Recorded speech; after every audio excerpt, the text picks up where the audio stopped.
भी चाहते हैं एएस म्यूजिक भोजपुरी इंटरटेनमेंट हिट्स का ऑडियो वीडियो सबसे पहले आप तक पहुंचे तो चैनल को सब्सक्राइब करें और साथ ही बेल आइकॉन दबाना ना भूलें।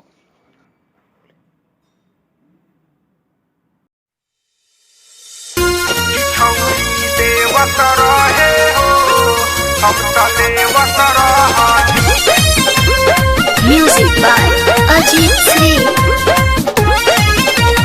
भोरे भोरे गईली किराना के दुकान, सोचले न रहनी हो जाई ने मान। भोरे भोरे गईली किराना के दुकान, सोचले न रहनी हो जाई ने मान। खोल के दुकान सामान अपन सेवत रहे हो, खोल के दुकान सामान अपन सेवत रहे हो कि छौरी देवत रहे हो।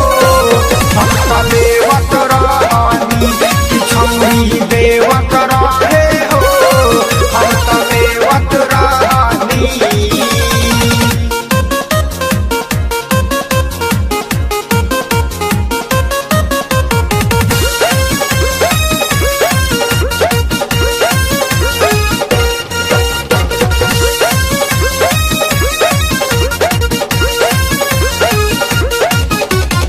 सौदा हमके भले महंगा भेटाइल, बाकी हंस हंस के दिहली त खूबे मजा आइल।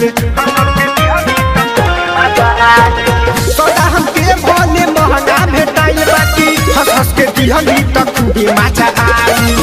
भर भर टीना मेवा छेवत रहे हो, भर भर टीना मेवा छेवत रहे हो कि छौरी देवत रहे हो। भक्त देवत रानी कि छौरी देवत रहे हो, भक्त देवत रानी।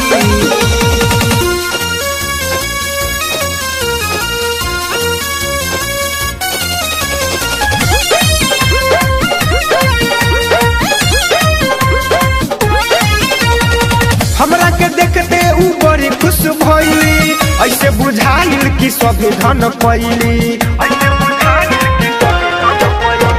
हमरा के देखते ऊ बड़ी खुश भइली, ऐसे बुझाइल कि सभी धन पैली। खट्टा मीठा चॉकलेट मुंह में चबेबत रहे